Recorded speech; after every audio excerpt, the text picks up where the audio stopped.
I think there's someone doing work on the roof. Ah, well. Probably an HOA email I didn't read. Wonder what's on TV. Told by the Chicago Police Department that they're calling him the Joe's Roof railgun shooter. The part that I, a journalist, ace reporter, William Penis, needs to emphasize here is the first part of his name, the Joe's Roof part. As of this time, the motives of the Joe's Roof railgun shooter are unclear. Intel sources from every country agreed that this would not be possible if Joe's house and therefore roof were not there. It is likely that Joe's Roof railgun shooter, without this specific vantage point, to be clear, Joe's Roof, would have given up, gone home, and not used this insanely advanced gun that shoots through anything. I saw a guy who got shot by the railgun that the Joe's Roof railgun shooter used, and it'd be better if someone had put dynamite up his butt. A mob is now forming outside Joe's house, so this cannot happen again. Oh, this kind of sucks.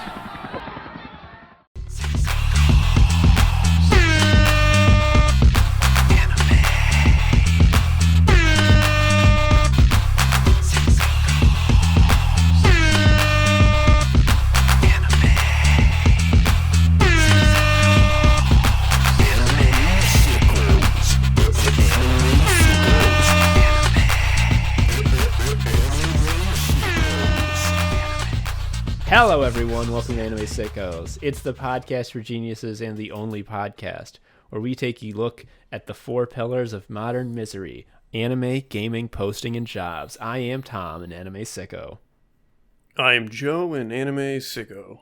We have a patron to thank, and then we can get started with our hilarious gags and jokes. This new patron is giving us £4.50, which is the equivalent of 5 normal money. Toad dollars. Yes. This is the Token Detergent Rinser, parentheses, British. So the only person there that does it. Yeah. They see a soapy-ass dish and think to themselves, well, this isn't quite done yet, is it? Right. But meanwhile, everyone else in London is tripping over themselves to lick it. Yes, exactly. They're like, I want to taste the soap. I would love to have diarrhea from soap. It's what, being an island nation, it inculcates perverted ways in its people. And I think it's because the ocean is just inherently evil, and being surrounded by it on all sides just cooks you. Yes, I think that's very true. We went to on a little trip together. Not just the two of us. I don't know what you're saying. So to the coast, and we saw the ocean, and it was like, this is cool. But then it started to drive us mad because of the monsters that live there. So we went the other direction, and there was just a bunch of land, and it was just like, I'm not gonna fall into the ocean. But if we were on an island, we would have just turned around and saw additional ocean and been like, oh, God. Fully consumed by the madness. And I was already going a little insane because I had to purchase a very large hoodie that looked like shit because we went out to breakfast. It was very windy and cold, and I didn't wear enough layers. And I was like, hey, you guys I see, this is great because you are selling hoodies that advertise your establishment, and I am very much in the market for another layer.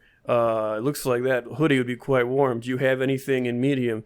Oh, only 4Xs? Okay, here's $80. I guess so now when I walk around the house with it, it's it's a Fetterman thing. You look so, it just gives you that body type. It gives you the ogre, not the Zionism part, but the build. The silhouette reads Frankenstein, to be sure. Yeah. Definitely composed of many men stitched together. Anywho. That was such a lose-lose. Obviously, I've had to make harder decisions in my life, but, you're cold. The only option is spending a lot of money on a shitty hoodie that's 2 sizes too big. Now, that's a gauntlet. I mean, how many anecdotes have you gotten out of this experience? You've talked about it on the show. It's actually the only thing that's ever happened to me. Yeah. And I think the point we're trying to make is that if it was on an island, I don't remember.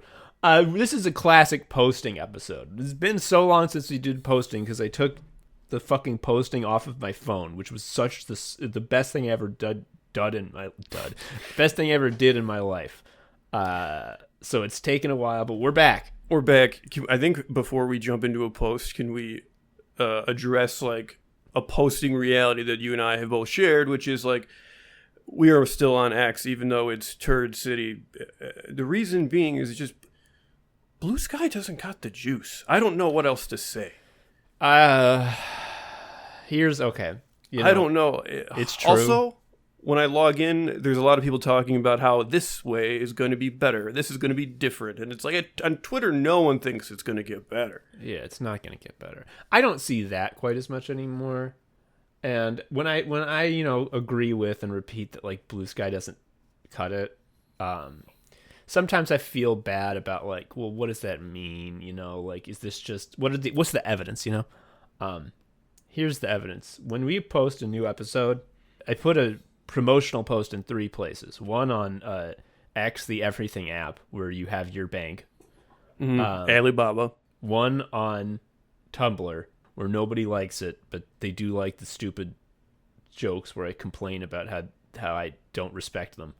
And then I also put it on Blue Sky. And the reach that those posts have on the dying website X is like 15 times the fucking traction they get on Blue Sky. And granted, half of it's probably fake. But even still. I mean, the fake numbers, people respect posts that have bigger numbers because they think, oh, this isn't some rinky-dink operation because the number's big. I don't care how it got big. But like, fucking just today we put out an episode getting big retweets on Twitter, getting big likes. They call them notes on Tumblr. It was liked and retweeted on Blue Sky once. Now, is it fair to paint the whole website with the brush of art? Yes. Yes. See, we're the protagonists of life. Yes. In general, when we say Blue Sky doesn't have the juice, none of them have juice. There will never, I think we said this before, but there will never be like, I'm about to say like the age of social media, like it was like good, but like there's not going to be like the 2015 levels of like Twitter ever. There will not be a product like that. Yeah, and that's fine. It just, rather than chasing that forever, I think there has to be some sort of a expectation adjustment, I think. Also, all of our dumb posts that we see are still on X, the everything app, where my bank is. They're so stupid. There's so many dumb posts that we can tell you about, folks. It's been a while, like I said, since we did one of these, so I feel like we got to shake off the rust, So it's like doing stretching. You want to stretch before you actually start exercising, so you don't pull anything. And I think the easiest way for us to sort of stretch for a posting episode is to talk about Matt Iglesias, one of the dumbest, roundest, most egg-like men to ever live. But this one is not about his opinions about safety standards or how we need to have 1 billion Americans. This one is low-key. And in its low-keyness, it is somehow more powerful. So this is a diptych. This is 2 posts. Can you read the first post and describe the accompanying image? I'm looking at the accompanying image, and wow! Spend most of my day finally getting the garage organized. Growing up in Manhattan, I never dreamed I'd be able to achieve this level of dad. And it's a pegboard that's mostly empty, and then like, as a joke, this is so good. I don't think it's a joke. I don't think he's capable of doing something this funny on purpose. This pegboard looks like shit. There is 2 hammers. They are stacked on top of each other, thus defeating the purpose of the pegboard. The growing up in Manhattan thing is funny because, like, I know apartments are very small in Manhattan, but you could fit a pegboard into many places of residence, if that's what we're talking about. Pegboards famously go on the wall and have thus 0 footprint.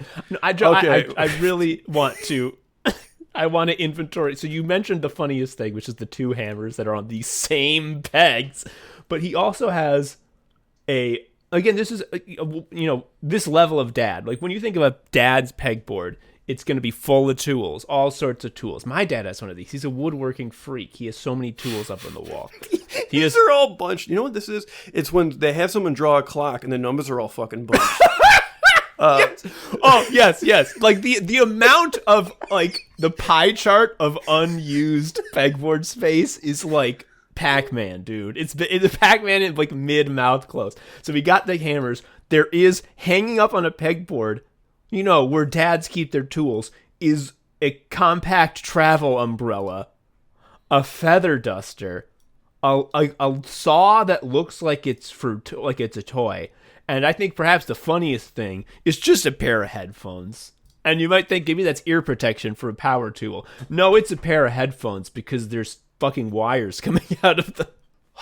Can we talk about, I guess, the time skip where he adds more tools? Yes. There's a follow-up post where he says, added more tools. You don't need to say anything else. It is very clear what has happened. He has added...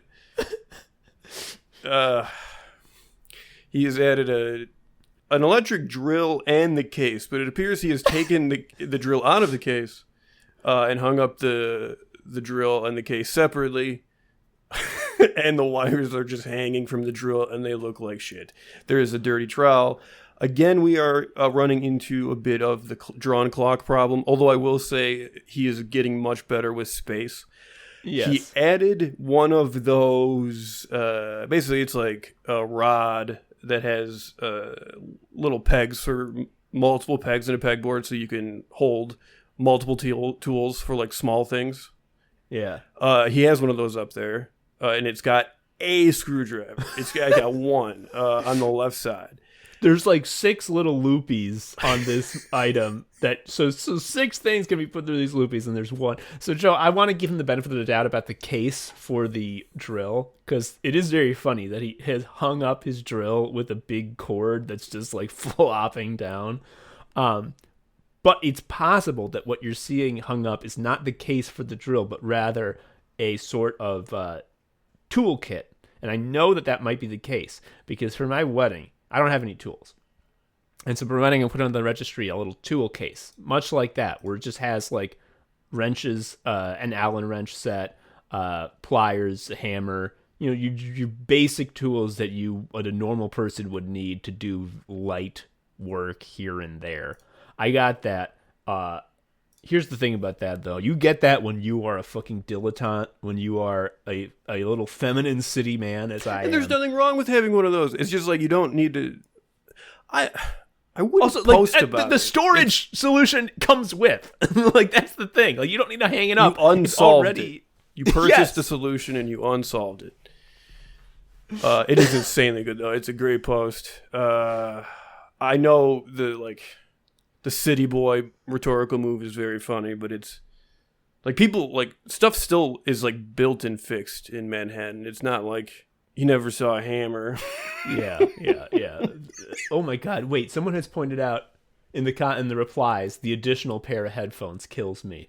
And now that I actually look further on the time skip second image, I think he has 2 pairs of those headphones on the same peg, because you'll see at least 3 ear cups.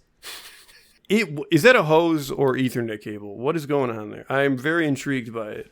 Yeah, so there is a mysterious loop of red, pinkish stuff. Unclear what that could possibly be. But, I mean, Matt's got it up on his wall. An unthinkable level of dad. But he's clearly a handy guy. So...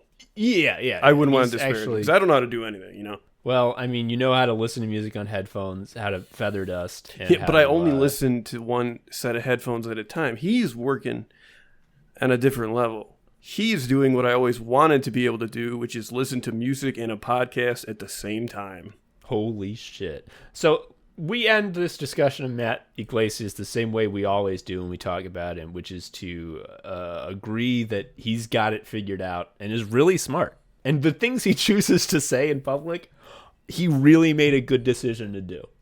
But here is how you can actually test if he's a genuine garage dad, which is the reason my dad was a genuine garage dad, because if I touched any of the tools, he would just beat my ass. So, so the real test here is does he care enough?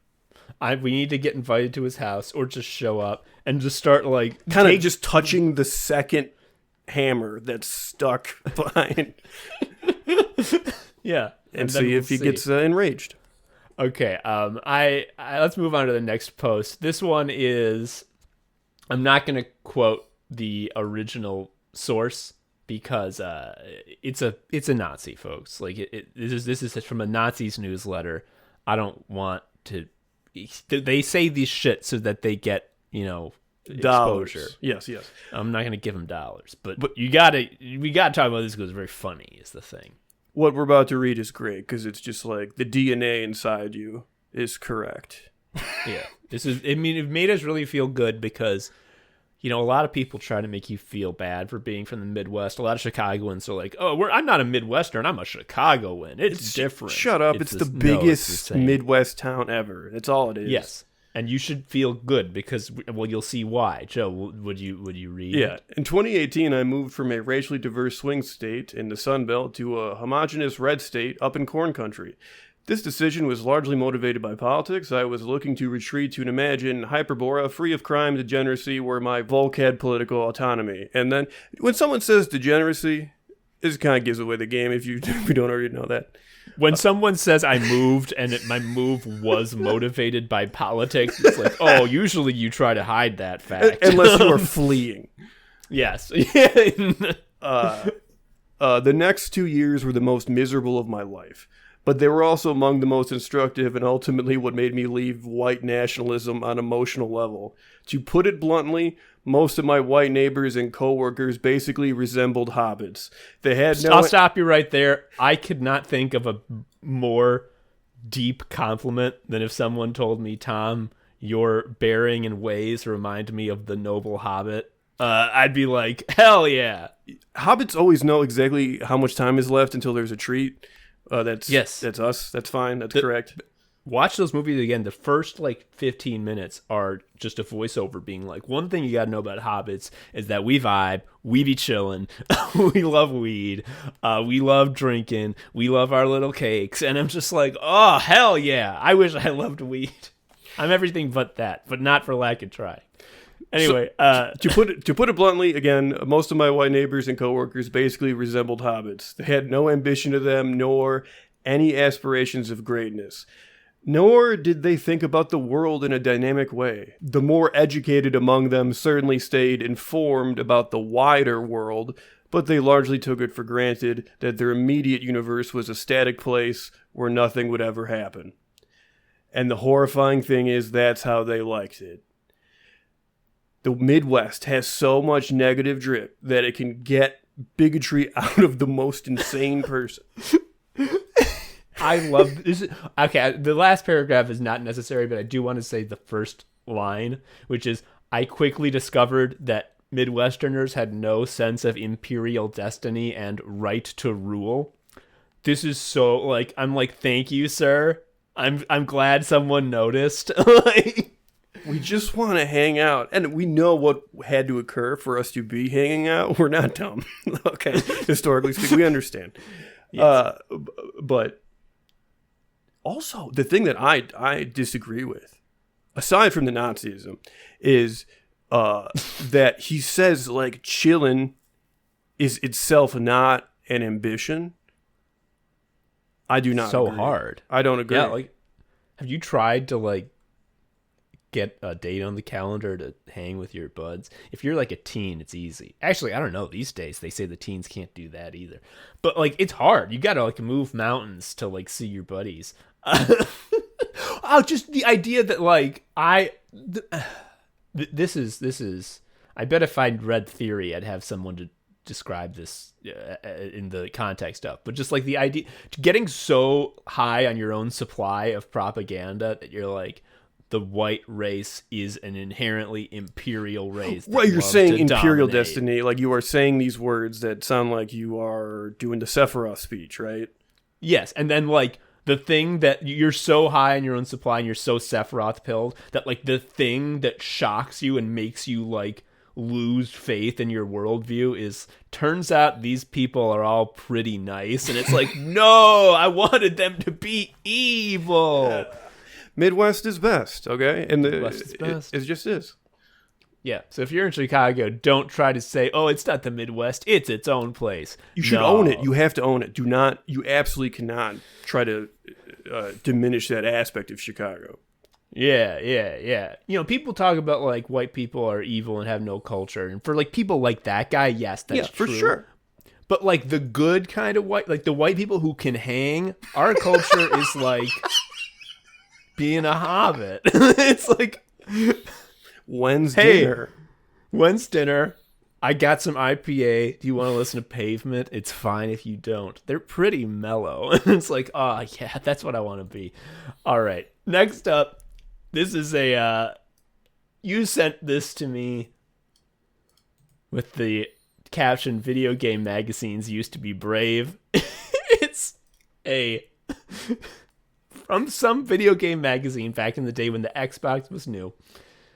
They have a review of the Xbox game Grabbed by the Ghoulies. Rare was acquired by Microsoft to make this game, mind you. So they were cranking out, like, really fun collect 'em ups on the N64, and then they got grabbed by the Ghoulies. Mm-hmm. So this... Okay, I'm not going to say it, but... So, headline, Grabbed by the Ghoulies. Subhead, something R-worded this way comes. Now, I know it's wrong to say the R word. However... This was just, like, in the air. This was, like, the basic... This is an important artifact. I'm not saying this is good, to be clear, but, like, this is Red Ring when, like, this is what Sean is talking about. Yes, where it's Sean Rose's comic Red Ring of Death is this. There's just such a awful point in time in gaming media, and there's another another swipe at what. So they have, like, the good, the bad, and then another thing. So the good, high production values. Bad, far too repetitive. Voiceover work provided by a special ed class. You can't say that. That's really rough. I did not even notice that because I just locked it on the subhead because the audacity is nuts. Yeah. I didn't notice that either. I thought that something R-worded this way comes was all of it, and, like, I didn't look at the little box. It's in a box, folks, the good, bad, and voiceover work provided by, and I'm just like, that box is probably not relevant. Holy shit. So agreed, the R word, it was a worse time. It's bad to say that. However, this was like a nothing decision though to use it, right? Like, that's what's so amazing.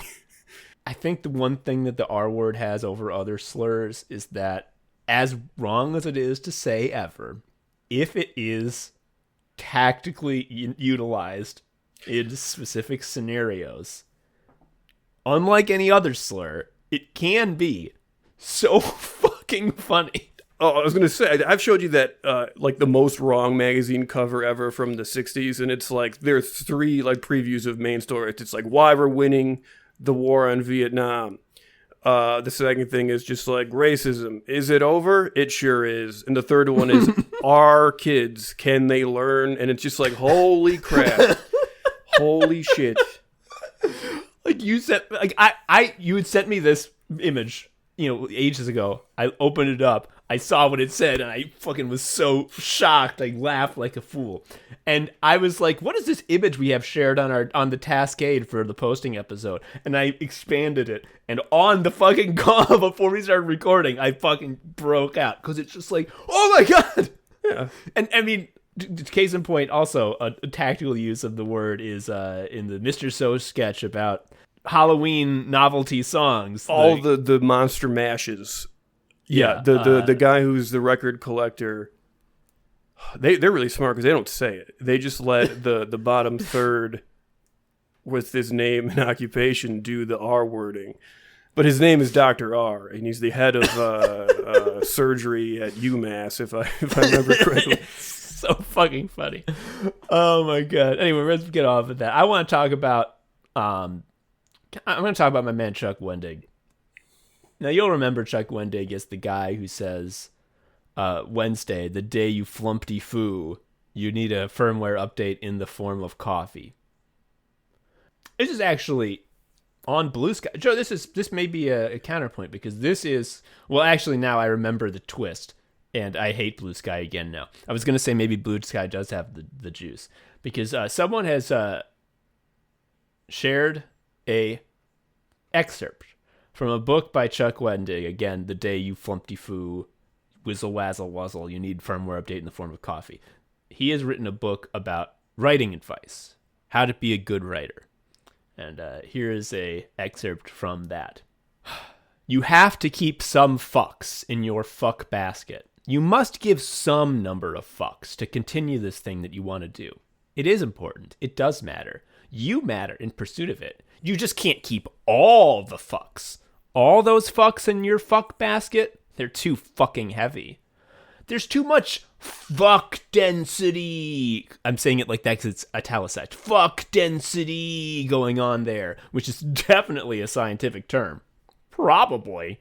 If you discard all your fucks and your fuck fields lie truly fallow, then nothing will grow there. But if you are too burdened by the weight of such fuckery, you won't be able to move. You'll remain paralyzed, neck deep in fucks. Now, Joe, I thought this was going to be like Blue Skies coming through. We're all hate reading this insane shit. No, it is said lovingly, unfortunately, at least in the post that you linked me. And here's a question. What advice is there? The advice is don't overthink it, but make sure you also try. Dude, as in terms of usefulness, it's absolutely nothing. This is Chuck Wendig like J-O-ing and trying to show off about how many funny compound swears he can think up, which are not, compound swears is like really like one of the most dire. It is a defining products of the Gen X. Like reading that, it feels out of place today, right?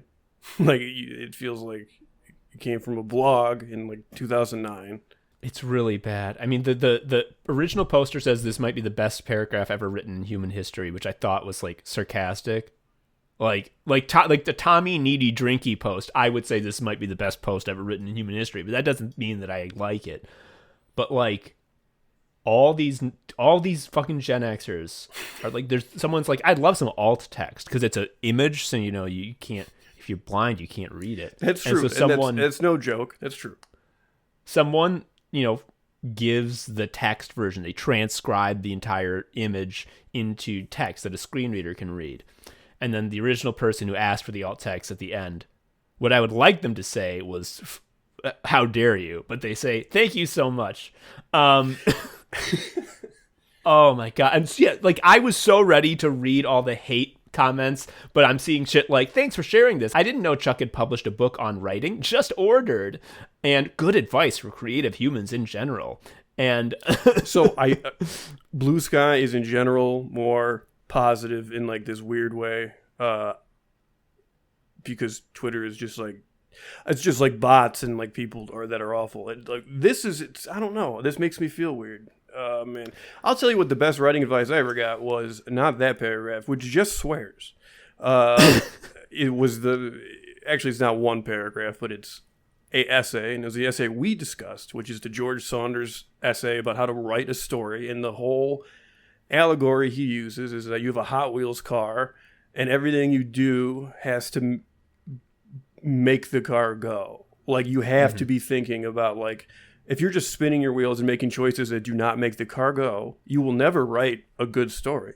And it's real advice. Yes, it's like something that you can actually apply. Because what actually, you know what this actually is? This is Chuck Wendig's advice here is like, make sure you have the perfect mood. You know, when you have a mood, make sure it is the perfect one. And it's like, okay. Great. There's a lot of talk like that, and a lot of people just do have like control over their mood like that. But whenever I see shit like that, I'm just like, okay, sure, fine.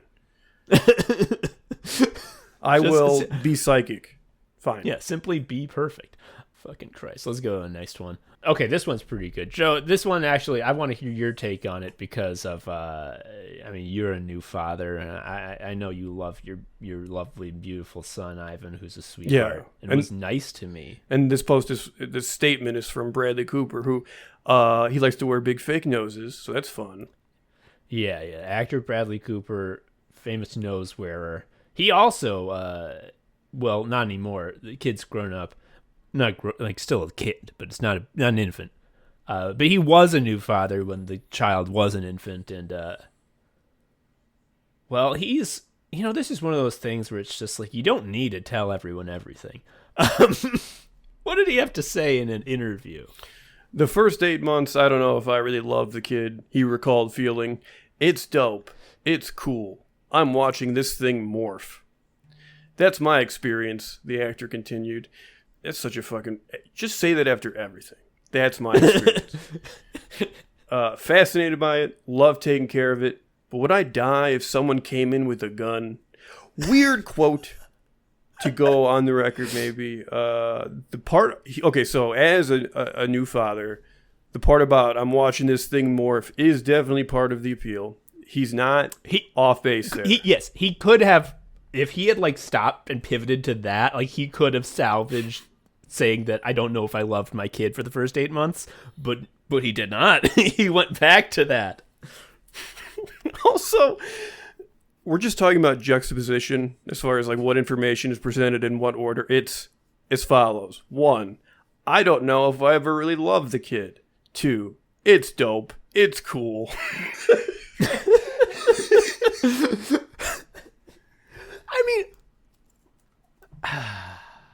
But yeah, the morph stuff is so cool. They're always morphing. He's huge. When he was a baby, he kind of looked like a baby, like a newborn baby. All newborn babies look the same. They don't really look like people yet. But he's like a guy. He looks like you and Winnie. And it's oh, you got like a guy's face. This is what it's gonna be for you forever. Cool. He's now in daycare and it's going well. We had an issue where the daycare we were signed up for left a voicemail that was actually, we're done. No more of this. We're closing. Bye.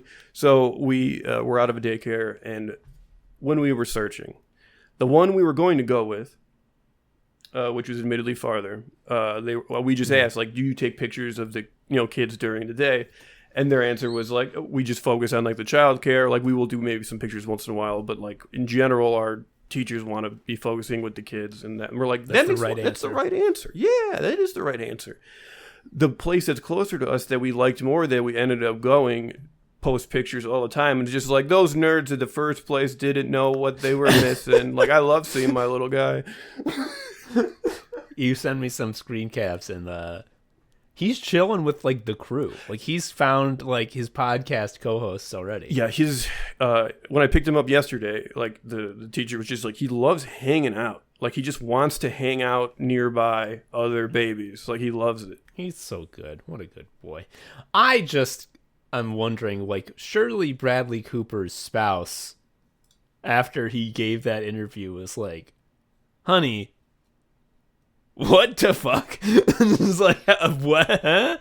Anyway, that's enough about that one. The next one is, we've talked about this sort of in general, but let's actually read the post and discuss the, frankly, apocalyptic implications. This is by a freak named Barrett O'Neill, who, according to his bios, built 2 companies and sold one, who is now investing in real estate. So this is Satan wearing a suit, human skin. He says, and this is a blue check, so this is a long post with a lot of line breaks. Ignore this at your own risks. Do not put your family in a small car. Yesterday, my wife was driving my son to school, and an oncoming truck crossed the center lane and hit her head on. The driver had a seizure. It was going 40 miles per hour. I was on my way to work in a separate car and got an emergency notification from Apple that the car was in an accident and it automatically called the police. Great feature, Apple. I called my wife, no answer. I felt sheer dread. The police, they were fine.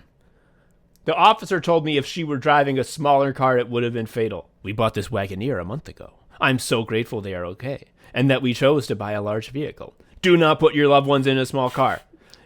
This was, instead of the worst day of our lives, we're celebrating my son's second birthday today with chocolate cake. First of all, congrats on not dying. That's super good. However, Yeah. like, you see the arms race thing? That's because, like, cars are bigger than they have ever been. Like, they are, objectively. And yes, the physics is such. If you are in the larger vehicle, you are less likely to sustain fatal damage, for sure. But traffic fatalities are back to where they were in, like, the 80s and 90s when they were at their highest. If everyone just gets bigger cars, like, I don't see the math of the kill equation changing with this mentality. I mean, like, someone is trying to get this guy to see reason, which a noble idea, but, like, what are you doing? You're wasting your freaking time. Followed that to its logical conclusion. If every car is huge, drivers, the villain in this story, have equal chances of being hurt, but anyone outside a car is far more likely to die. This guy's just like, nah, I don't care. We always practice safe driving, so I'm not going to hit a pedestrian. Which, that's the thing that I fucking, like, I've said this before, I'll say it a million times.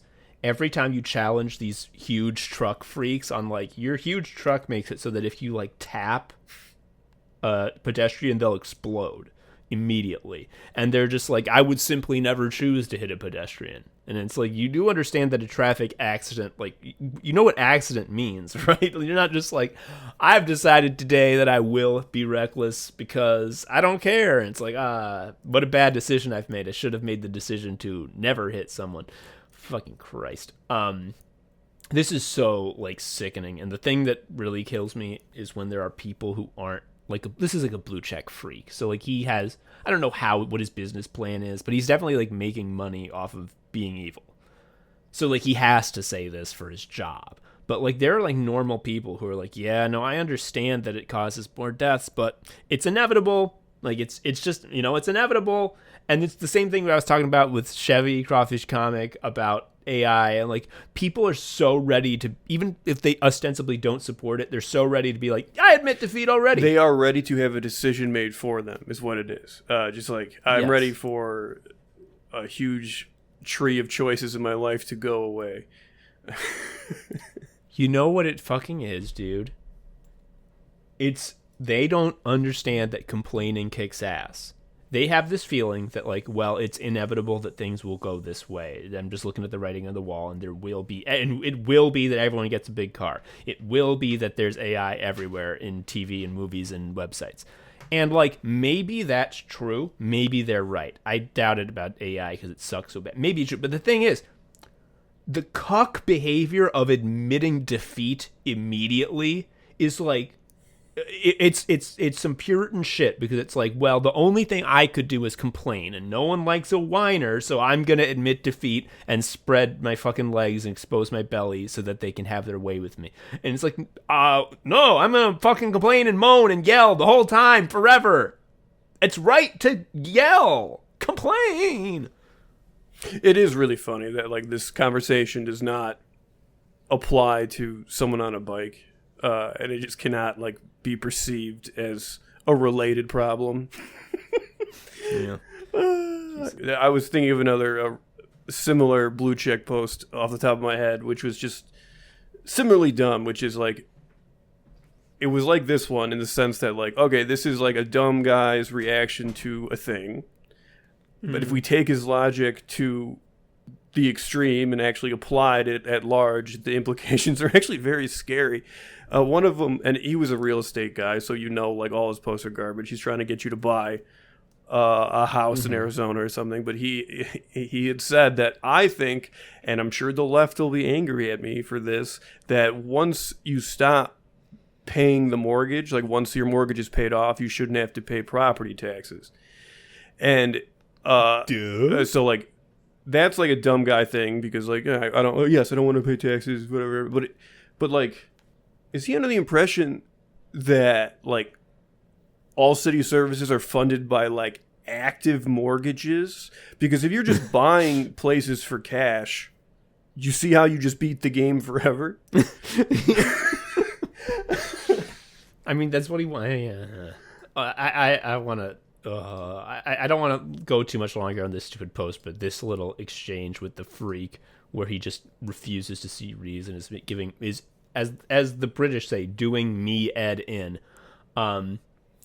Someone's like, hey, here's evidence that hitting someone with these huge trucks kills them immediately, based on science. And this person says, I just like what I'm saying is I want my family in a car that's most likely to keep them alive. I don't want anybody to get hurt. The person says, I believe you. I'm almost losing a loved one is awful, but let's rephrase the question. What are you going to do to protect vulnerable road users? Your big car doesn't do that. And so he says, I'm going to drive as safely as I possibly can because I always do. And someone replies with this is the key to all of it. Well, the safest way to drive is not to. And this is the sentence written on the One Ring. This is like in the black tongue that is the most evil thing. It says the safest way to drive is not to. Reply, doesn't work in the suburbs, unfortunately.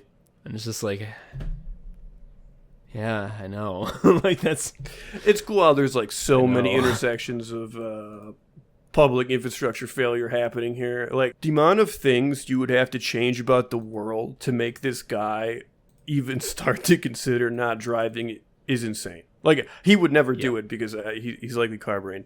But yeah. Jesus Christ. Okay, this one was too heavy. I want to do something lighthearted. Can I play you a video of the Honorable Mayor of New York City, Mr. Eric Adams? I'd love to play this video for you. Can I do that? Yeah. He's so. I've been following his mayoral career.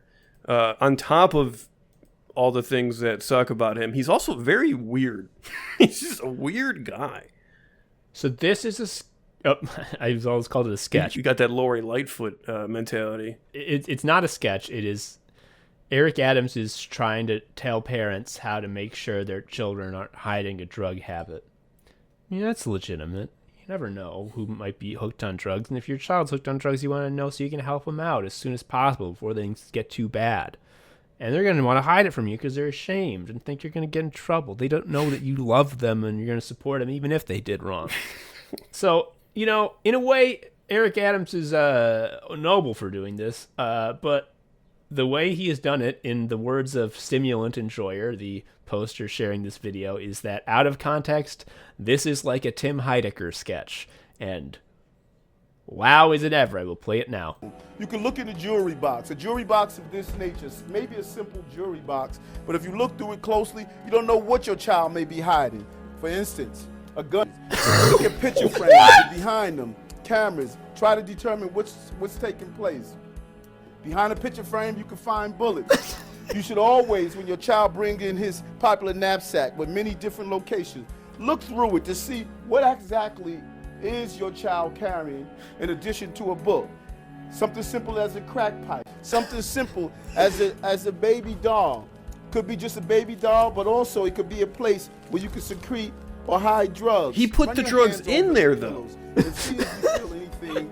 He really is a good cop. This with a button, it's a perfect invitation to hide something. I felt something bumpy. I would reach in, see what it is.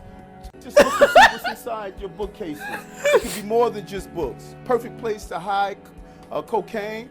It would be so funny if it cut to like a panicked woman in the kitchen on the phone. She's like, the mayor's in here, and he's just going through all my shit. The number of times he fucking just calmly pulls out a gun. So when he pulls out the gun for the first time, they cut it very quickly, which makes it 100 times funnier because like it's barely visible before it's like a jump cut. Yes. The phrase, your child's popular knapsack with its many different locations. So good. So good. I love his, like, again, let's go back to how you were talking about the Chuck Wendig paragraph. Like, what actually is the advice? Like, Is like, trust no one. There are drugs everywhere. behind a picture frame, there could be bullets. And it's like, man, there's hardly a spot on Earth that is not true for.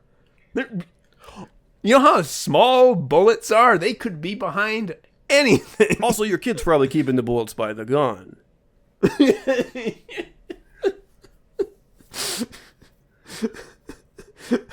A gun. This was a public Popular service, accent. though, right? Like, this was like, yes, this is helpful information for my family.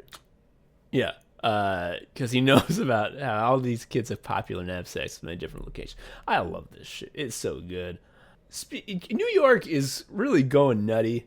I don't have a post for this one, but you remember when, and it's going to sound racist when I say this, but this is legitimately what they were. But do you remember the New York Jew tunnels? Oh, man.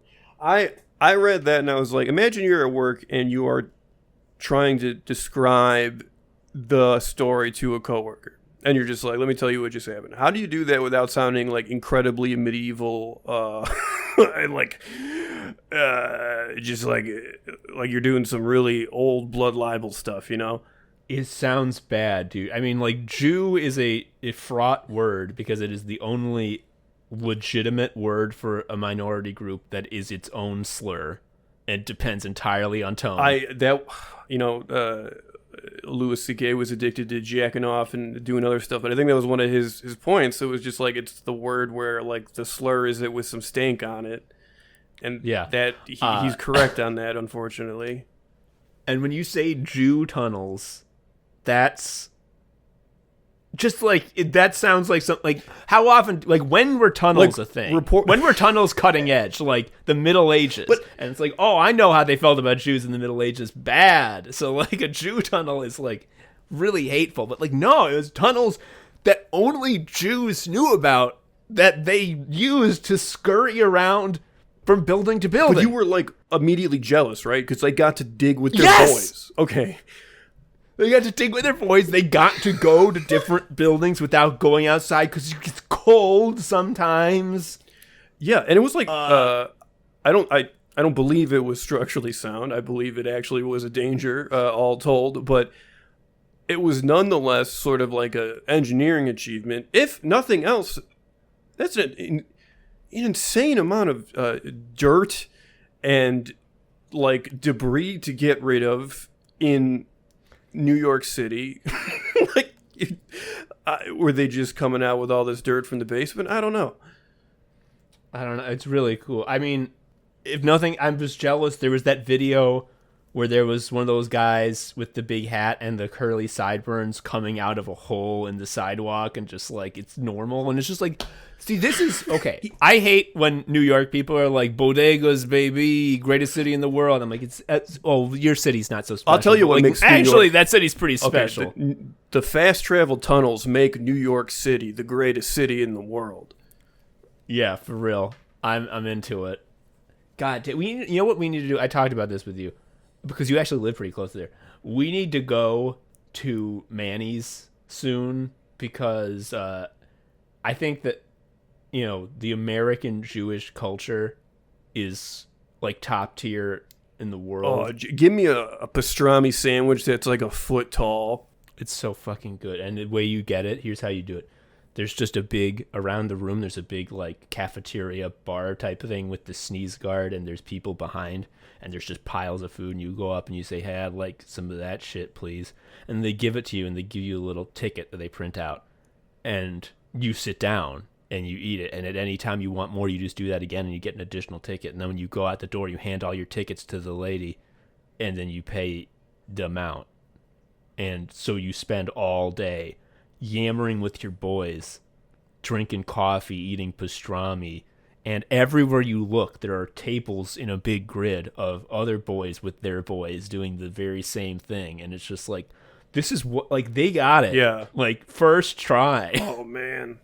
Speaking of how people feel about Jews, this is a great example of someone who is, this is something that we've encountered a few times, where someone is trying to publicly and I wouldn't say virtue signaling, but they're trying to show, like, I see some racism here and I hate it.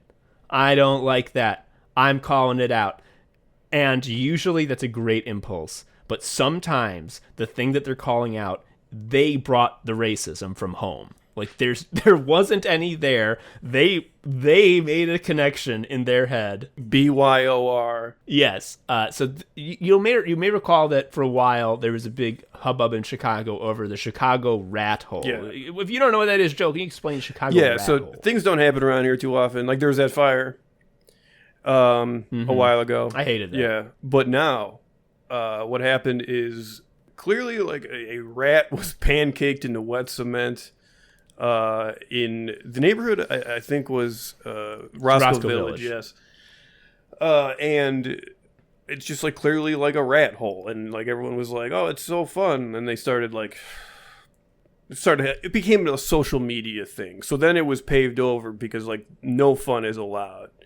And that, well, also because there was always a million annoying people taking selfies day and night near it, and the community was like, "Get these fuckers out!" Correct. Yeah, they're annoying. So anyway, it was filled in, and then it was remade.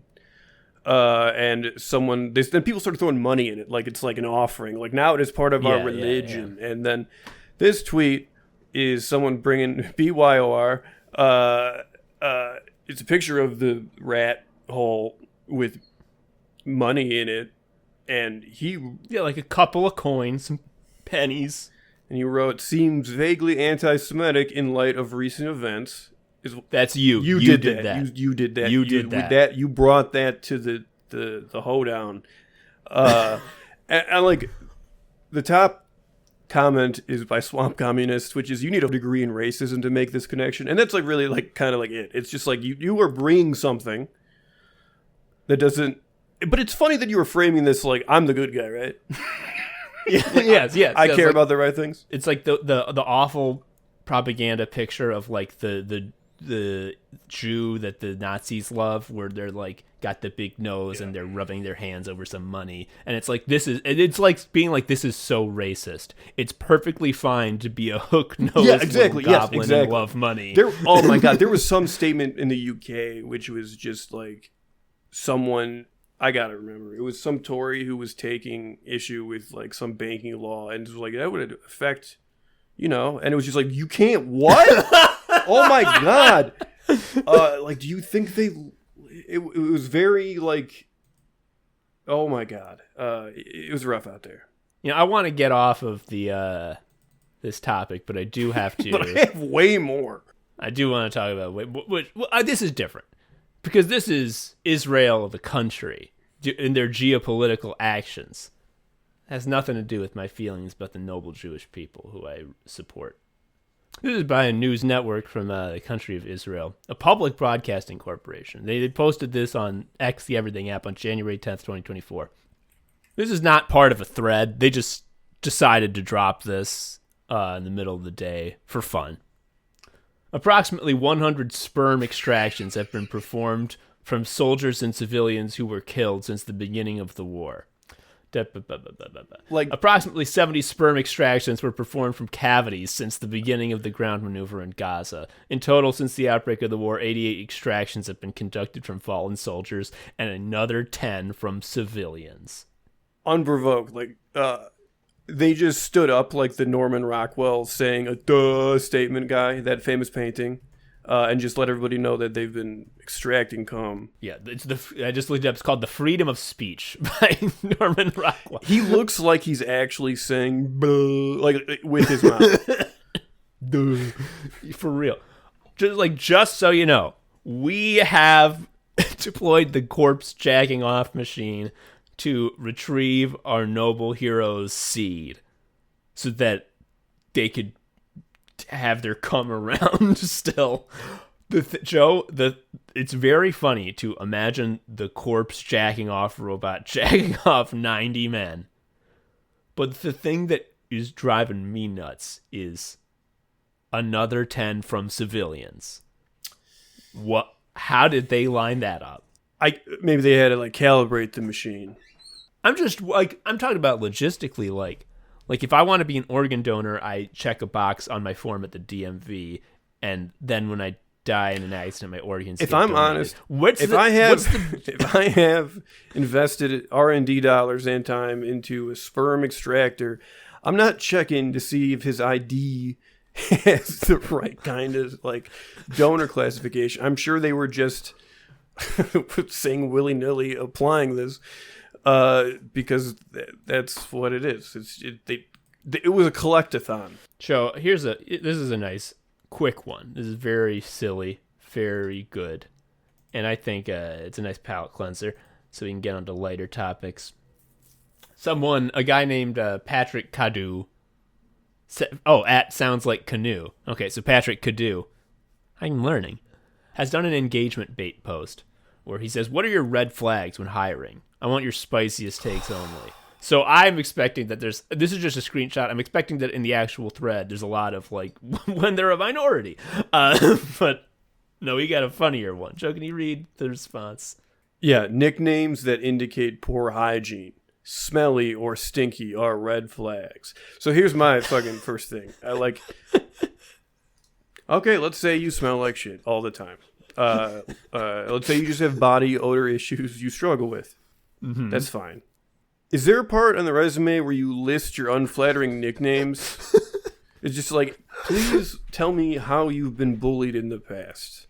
How would your nicknames even come up? Like if you earned somehow through like organic means the nickname like Huge Dick Stevenson, like you wouldn't be like, by the way, folks, yeah, I know we've been talking about my qualifications for this job, but I just want you to know that some people call me Huge Dick Stevenson, and you can guess why. And it's just like, it just doesn't come up.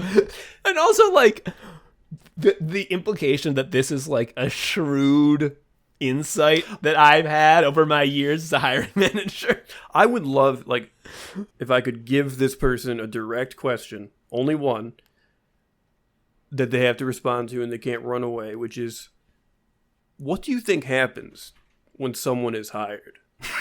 Like, just like the actual steps. We're like, they probably get there's an interview. I just don't know where the bad nicknames might come up.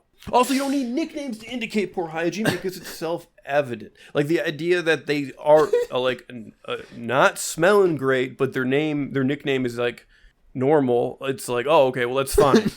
It's only an issue when they are both the smelly guy and their name is smelly guy. Because I mean, if the nickname's not there, maybe it's just a bad day.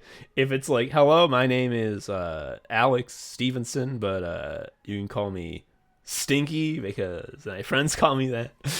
So like, it would never happen. Like the only feasible way I could see this coming up, and this makes no sense, is if the interviewer was just like, hey, what are some nicknames you've had in the past, good or bad? Don't hold back. I mean, I'll tell you right now, I'm not a great interviewer, I'm not an expert, but even I know the right answer. Perfect job is doer. To say, I don't have any. Oh. Okay, that just shows how ignorant I am. I would say perfect job doer. I would say Big Dick Stevenson. Huge Dick Stevenson, I should say. Mr. Obedient, the prize hog who will do anything you say. All these will get you a job. Nicknames indicate... Thanks, man. The nicknames indicate... That framing is like, I'm being smart. I am saying this in a smart way, which is wonderful. Most people, when they hear a nickname, they think, how interesting. What I do that goes a step further, that makes me have incredible knowledge that I need to share, is that sometimes I play Sherlock Holmes with these nicknames and try to figure out what could have possibly happened to make it's this like the BBC recent Sherlock, where he's like, all the words that he's thinking are flying by his head, and it's just like stinky, yes, smelly, shit. Like it's all the bad words that might indicate poor hygiene. I love how I mean, I know it's passé now to say that BBC Sherlock is played, and it is, but I cannot let it be unremarked upon that iconic, ridiculous scene of Sherlock wiggling his hands around his head and words showing up and him going, oh, with the words. The upshot of it is he uses logic to determine what someone's password would be on the computer. It's like, maybe they use a password manager and it was randomly generated, man. No. Incredible. You linked me this one. To be honest, this is one I had to look at a while because I like couldn't untangle what I was seeing exactly. So here is the accompanying text on these two images. This is from Sparrow Adorer, as in lover of sparrows, adore them. I wonder if they know Bird Respecter. They probably got some common ground there. I know Twitter is cooked, but Facebook is beyond cooked. Joe, before we go any further, have you been on Facebook? No, I've not used it. I think I closed everything. Well, closed, like it's all fucking there. But I said, please make this inactive in 2015. I briefly had to enable it for dating apps in 2018. But then I fucking turned that shit off again.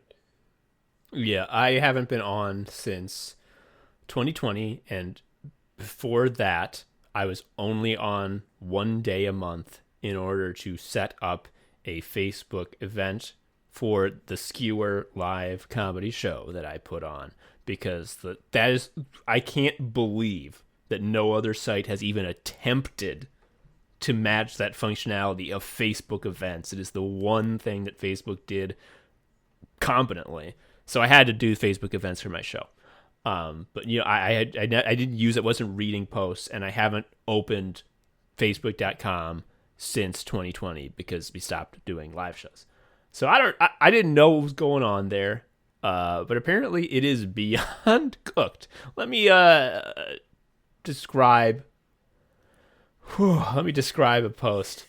Start with the account name, I guess. It's from an account called Adorable Cat, and it's an image post. And Adorable Cat has accompanied it with this text. The text is, "Today is my birthday. Hope I get some love here." Heart emoji. And the image is an AI generated image. You can tell because the skin and proportions of the people in the photo are insane. And also one of the two people, who I'll describe momentarily, is wearing a hoodie that says the following text, Lev Bonds, and then under that, HHHOSEES. You know how AI can't do hands? Well, I guess it can't do words either. Yeah, so what we're seeing here is this is a picture of a man visiting another man in the hospital.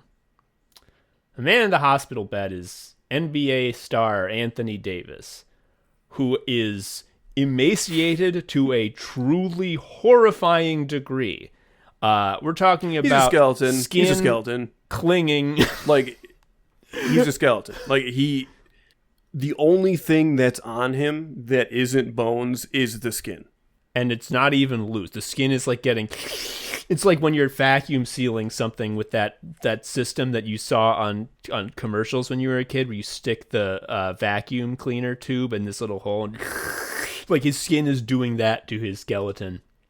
He looks on death's door. He has 1 million little paper bracelets on his soon to be dead wrists, indicating that he is in the hospital. Sitting next to him is a approximation of basketball star LeBron James, looking fit as anything, smiling with a look of total confidence as Anthony Davis looks to be in abject agony as he breathes his last. He's visiting him in hospice care. Again, this is image posted by Adorable Cat saying, "Today is my birthday. Hope I get some love here." Now, when a normal person sees this image, when we see this image, we are horrified, disgusted, maybe perhaps a little nauseous. I grab it and point at it, look at this fucked up bug I found, but it's not a positive feeling. Every single comment on Adorable Cat's post is your Mima going, "Happy birthday." Just post after post, "Happy birthday. Happy birthday." There's another one. I can't find it right now, but I've seen it going around that there is a Facebook post that is an AI-generated image of a little boy standing in front of something, which the implication is this is mine. I made this. This is my art. And what he's standing in front of is a life-size like construction digger for like digging holes with like the treads and everything. Except it's made entirely out of green onions. And again, every single comment is your grandma saying like, "You are a fine young man. Good job. Well done. Looks great." So this is like really scary, right? It makes money too somehow. I don't understand the inputs, but this makes people richer somehow. I mean, it must be like, if these are people who see that picture of Anthony Davis and LeBron James, where again Anthony Davis is a living skeleton on death's door, and their reaction is, "This seems real. Happy birthday, buddy." Like, that's the kind of person who, like, a pop-up could come up and be like, "Hello, by looking at this image, you're allowing us to take all of your data and sell it to Hitler." They're probably like, "Yeah, it's fine. What am I going to do with my data?" It's like, Like, I've said, I've suggested that I don't think AI is as inevitable as people say, both because I just want to complain about it. I don't want to give in. And also because I don't think people are ever going to like it, because it'll always be kind of crappy, right? Even it's like, oh, it's going to get even more slick. And it's like, yeah, the slick doesn't mean good. Like, it'll get really slick, and it'll look identical to slick crap that humans write. But people don't like that now either. So I think it, like, whatever. However, this is sort of challenging my view, because, like, oh, when I run the situation in my head, I'm not taking into account the billions of fucking morons who see these images and are like, yeah, that's great. I mean, and apparently that's all Facebook is. There was just a fucking, Perry Bible Fellowship, the comic, classic. I just saw he posted a big comic on Twitter today about how his Facebook got taken over. He's like, yeah, the Perry Bible Ship page on Facebook now is just posting AI shit and scams because someone got it and I don't know how to get it back. It's like, that's just what this site is now. It's because, you know what it is? It's because Facebook is like they fully pivoted to the stupid headsets, and then no one wanted them, and so they're fully pivoting to AI. And like the actual site, Facebook.com, like doesn't make them any money anymore since Apple changed their privacy policy to make being insanely evil slightly more difficult. So like Facebook.com as a product is like useless to their business plan, but it's bad PR to shut it down. So I don't think they are looking at it at all. I think you can just do anything there. As long as it's not, like, good. Well, yes. I mean, that goes without saying. That one made me feel down. I want to talk about a post that kind of makes me feel good. And it makes me feel good because, like, this is there's no malice here. A lot of the posts we've been talking about have, like, evil laced into them. Like, that one, the fucking Facebook AI shit, that's full of evil. Satan did that. This one has no malice, and it's just like pure naivete. This is like, oh, this is like the emptiest brain. This is someone who just came out of the Plato cave and doesn't know what anything is yet. How adorable. I love this. This is a post that was shared by Brandon Taylor, an author of such novels as Real Life and The Late Americans. I know that from looking at his bio. He has cropped the name of the person out of this and says, don't track them down, let them live in peace, utterly tranquil. And I agree with him. This is what the post has to say. Maybe it's just me, but it seems to me that in Jane Austen's novels, money as a motive to marry seems common and a higher priority than love, or even liking your intended better half. I'm just going to make an aside here. Yes, it does seem like that. When it comes to partners, I've never really given thought to the other's earning potential or lack thereof. But for me, liking the person is very high on my list for potential romance. I guess I'm just weird and wouldn't have fit in Jane's world. Think about who else might not have fit in. Perhaps the protagonists of the fucking books. I do get that the options for women to have a career and be self-reliant have changed since the 1790s. Yeah, a bit. I am guessing that money was more important to women at that time because of their limited earning potential. Yeah. Yeah. I'd say so. I love this because this is just, again, there's no malice to this. This is just a person who thinks books are accidents. They think that when Jane Austen sat down to write it didn't reflect anything that was happening. It was just like, these little situations came out of my fingers and were not informed by the fact that, like, basically since we crawled down from the trees, we have been marrying for money. Yeah. I am guessing that it was due to their limited earning potential. Like, see, this is why I can't hate this person, because, like, they're right. They are right. Like, they're right, but the issue is they are correct, and their head is in a shoebox, and you just need to, like, get them to just, like, zoom out a little bit. It's like, yes, you aren't wrong saying her earning potential was lower. However, you aren't wrong. You aren't wrong saying that it seems like money was a higher priority. You aren't wrong by saying you wouldn't fit in. You just need to, like, understand that there's also a larger context that those things fit into, that isn't an accident. You know what I think it kind of is? This person is right, but they think that they think that, like, I got no idea what's going on with this book. This book is really confusing to me. I have these thoughts, but I guess maybe I'm just crazy. And it's like, no. You're like that. Oh, I think this is sort of the mirror image of thinking that books are accidents. That, again, they just spilled words and they're like, I don't know what the fuck that was. I guess I'll publish it. People, I think this could be a symptom of bad English teaching, bad English classes. I think what it is a lot of people don't think they're allowed to have a reaction to a book that isn't I liked it or I didn't. Especially if it's anything considered classical or within the canon, because it's just like, I am experiencing the important work and I liked it. Yes, someone needs to fucking sit these people down and be like, you don't understand that the main point, even at the time, this is not like a new thing. Like, at the time, the main point of the novels was for you to have a reaction to them. That was, like, what it was for. That was what Jane Austen wanted you to do. The fact that you think, hey, this focus on money is a little weird. I don't think it feels very good to go through that. It's like, yes. Just you one fucker. more step. Just, like, one little more step. I mean, like, a lot of people have this going on in their brains, but this post is just so beautiful because it's with perhaps the least subtle author in the entire Western canon. Like, it takes really not very much time or thought to get to the conclusion of Jane Austen's making fun of how romance is done back then. But this is also like half of all Goodreads reviews. Like, you should not look at Goodreads if you want to further your understanding of something you've read. Just like Tom and I have said this before, but one of our favorite types of this, and this person we talked about is a little bit like this, but not as annoying because the person is, like, sincere. It's like, I don't, like, they just need that little additional push.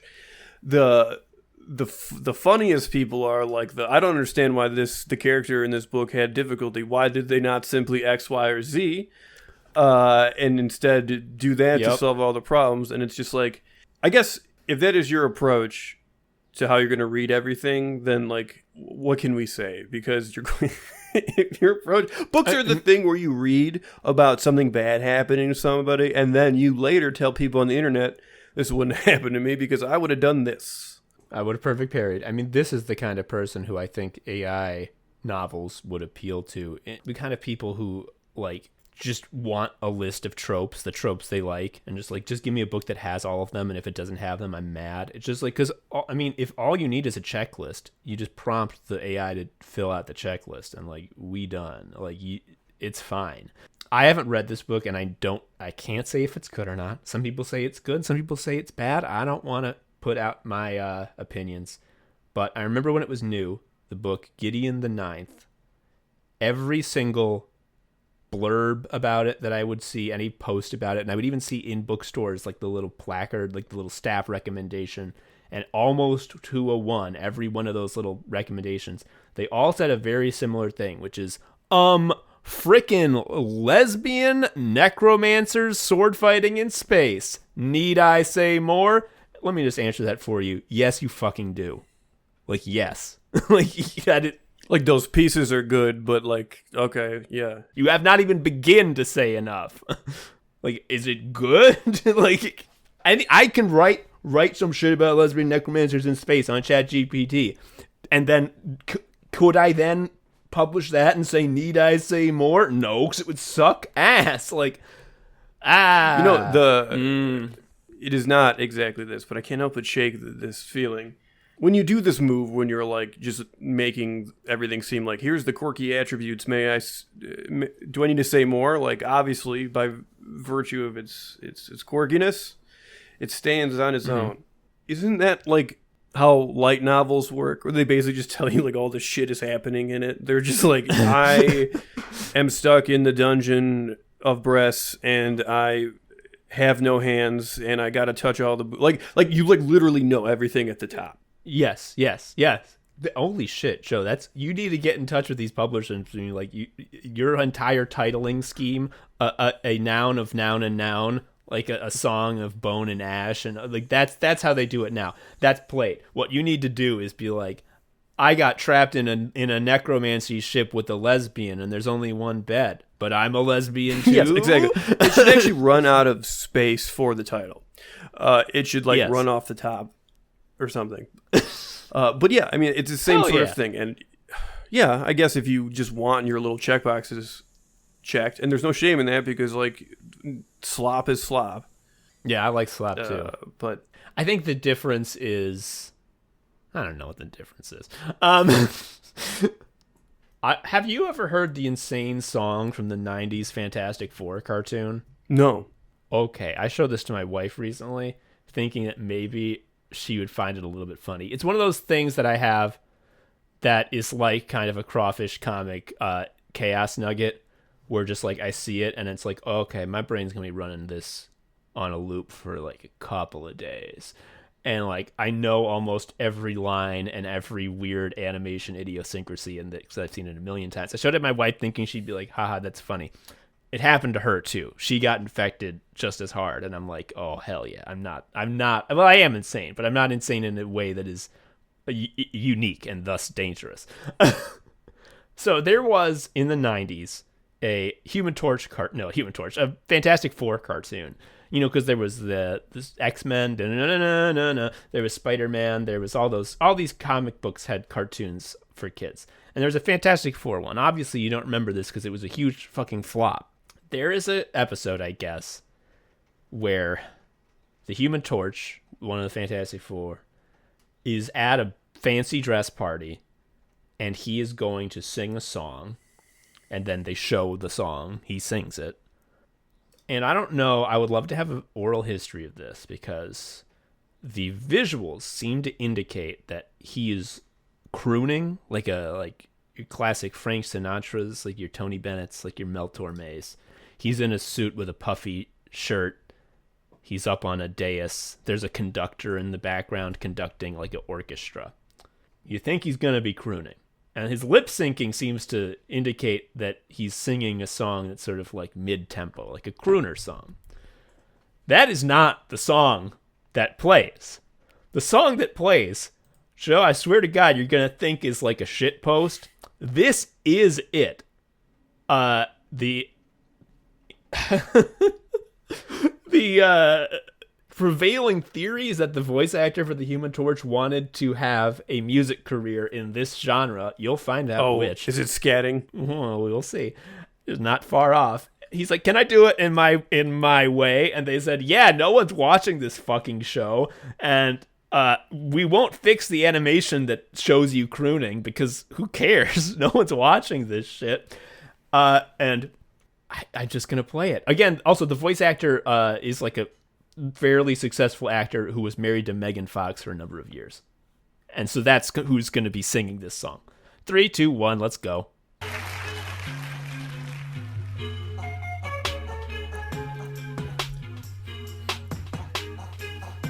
This is for you, Melinda. I hope you like it. Yeah. They ought to teach this in school. It's not always cool to be cool. What? They try to play you for a fool. Like you see a girl who's unique. Cause she's sweet. And she really seems to knock you off your feet. I'm just watching Joe on the video call. Your mom says It's incredible. tell her how you feel, but you won't. Cause you're just too cool to tell it truly. Get your feelings all getting unruly. Don't try to school me. So she passes you by in the hallway. You're staring at the wall, trying to play while I say, man, you're cool. What? Really cool, slick, just like ice. But you didn't realize you never get this chance twice. So you're busy playing cool, now she's gone. She's gone. Gone on to another while I sing my funky song. I never pass up a chance. I know the story seems long, but when I know the time is right for me and you, I just. Why is there a band that has a conductor? That's fucking insane. There's no sounds being played by a band.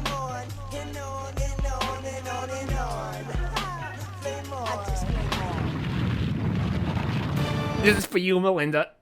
I hope you like it. So that was MC Chris, right? That was Brian Austin Green, voice actor of the Human Torch.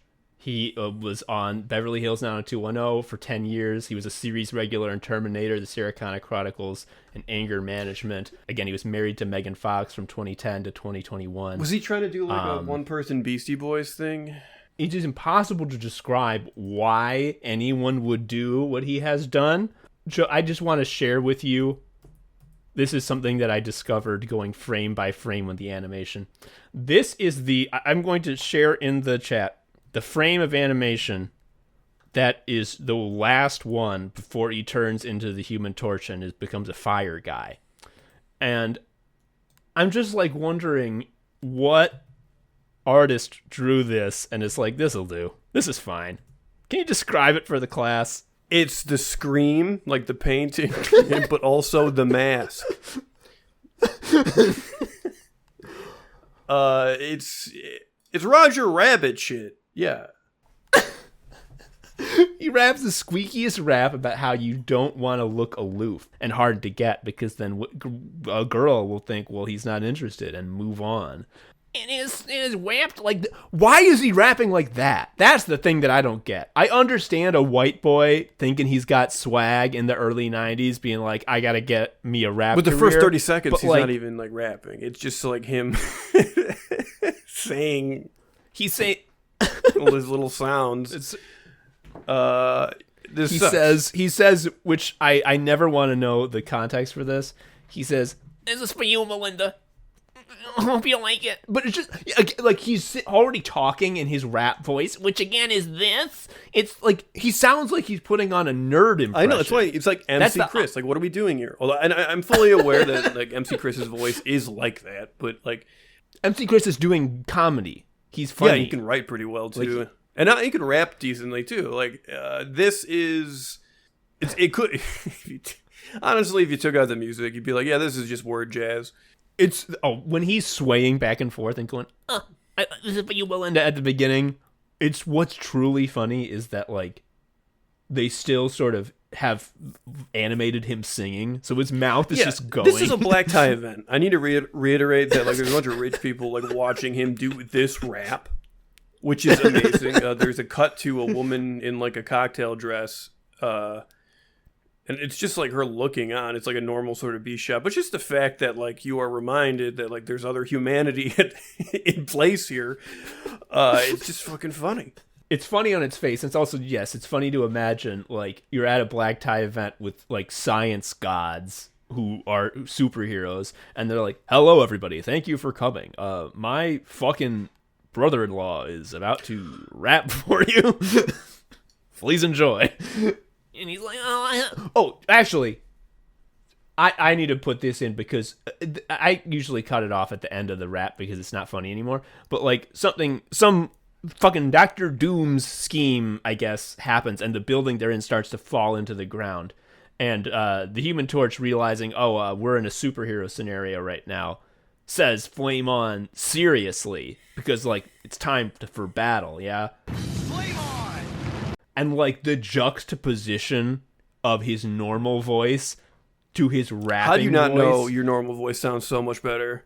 Again, this is why I need an oral history of this scene, because so many decisions that were made. Like, why is it the drippiest beat of all time? People in the comments are saying that, like, actually the producer on this worked with the Far Side. And it's like, yeah, shit, is that true? I have no way of knowing, but it sounds like it could be true, because if you listen to the fucking Bizarre Ride to the Far Side, the beats sound like that. And, like, the Far Side can actually rap over those beats, and it makes sense. This guy can't, because he's talking like this. But, like, my God.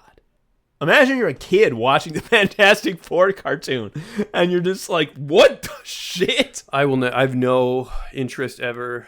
The Fantastic Four has always had negative riz for me.